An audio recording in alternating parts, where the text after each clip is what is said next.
ini mungkin bisa jadi anime of the year ku. Oke, masih ada Takopik dan Kingdom Season 6, tapi perlu kuakui kalau dua anime itu nggak ada, anime ini udah pasti jadi anime terbaik yang ku tonton di tahun ini. Karena yang memberikan salah satu pertunjukan terbaik di antara seluruh anime yang rilis tahun ini. Walaupun aku juga harus mengakui kalau bakal banyak dari anime fans, atau mungkin lebih tepatnya para penyefong MCOP pengkokop handal yang bakal skip anime ini. Mereka akan berteriak, merengek, dan merajuk kalau ini anime boring. Anime apakah itu?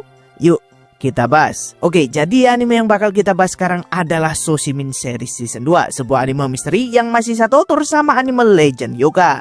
Anime ini bercerita tentang sepasang anak jenius yang ingin melebur ke dalam masyarakat. Demi mencapai hal itu, mereka berusaha untuk meredam kejeniusannya ini. Tapi karena sudah ditakdirkan berbeda, mereka kesusahan untuk mencapai tujuannya itu. Nah, alasanku menempatkan anime ini sebagai anime terbaik 2025 kalau nggak ada Takopik dan Kingdom adalah dari segi ekskalasi dan perubahan ceritanya. Di season 1, kita benar-benar cuma dibawa untuk masuk ke dalam cerita-cerita yang santai. Sebuah kisah sehari-hari yang tenang dan sangat lambat. Misteri-misterinya pun bisa dibilang remeh dan hanya berkaitan dengan keseharian orang biasa. Bahkan final misterinya aja cuma tentang pembulian yang emang sedikit keterlaluan. Soshimin Series seakan sengaja untuk mengenalkan karakternya dengan sangat lambat. Penonton akan digiring untuk melihat dunia dari sudut pandang dua karakter yang berbeda ini. Kita benar-benar akan dijajali dengan cara pemikiran karakternya yang sangat sistematis. Nah, tapi seperti yang ku bilang sebelumnya, di season 2 kita seakan dibawa untuk masuk ke dalam dunia Soshimin Series yang asli. Kita pada akhirnya masuk ke dalam sebuah ketegangan misteri yang gak ditunjukkan di season satunya. Dan bahkan aku bisa bilang plot twistnya juga benar-benar di luar nalar.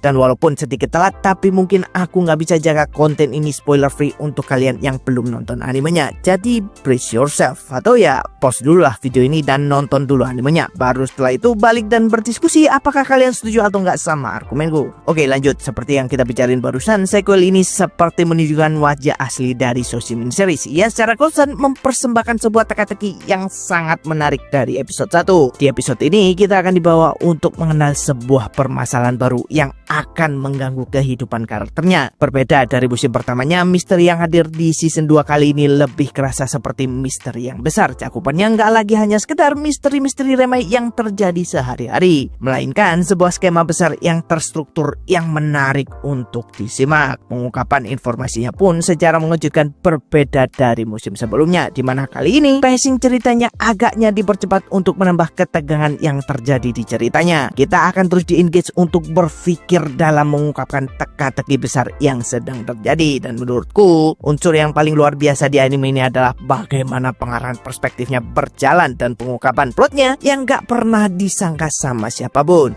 Kita seperti diarahkan untuk percaya pada suatu kebenaran yang absolut. Penonton benar-benar digiring untuk berpikir ke dalam suatu kesimpulan yang kelihatannya seperti sebuah jawaban pasti. Lewat pengetahuan dari musim sebelumnya, kita seakan diarahkan untuk percaya pada sebuah twist yang terlihat jelas di depan mata kita, membuat seolah-olah kita sebagai penonton merasa cerdas karena bisa menebak misterinya akan berakhir seperti apa. Tapi semua itu dipatahkan dengan sebuah twist lagi yang gak terpikirkan sebelumnya. Seluruh petunjuk dan sudut pandang yang menuntun kita sebelumnya ternyata merupakan sebuah penipuan yang manis yang mengantarkan kita pada sebuah kesimpulan yang sangat memuaskan. Bersamaan dengan ceritanya yang gila-gilaan itu, ada beberapa karakter baru yang hadir yang seperti menunjukkan sebuah progres tentang karakternya yang perlahan ingin jadi seperti orang normal. Mereka mulai untuk coba berinteraksi selayaknya manusia biasa, mulai untuk menjalani hidup yang biasa hingga berkencan seperti anak SMA pada umumnya. Dan dari beberapa karakter ini, ada dua karakter baru yang sepertinya menjadi kelinci percobaan dua MC-nya. Mereka dimanfaatkan untuk MC-nya berlatih dan berinteraksi selayaknya orang normal pada umumnya. Apalagi lewat salah satu kelinci percobaannya, yaitu si Urino. Kalian akan menyadari suatu hal yang luar biasa di akhir kesimpulannya. Ya, intinya Yurino akan menjadi kaki dan tangan kalian di dalam permainan pikiran para MC-nya. Dan saat ceritanya mencapai klimaks, kalian akan puas dengan segala hal yang terjadi di dalam sana. Apalagi sama seperti di season 1, segala kualitas dari audio,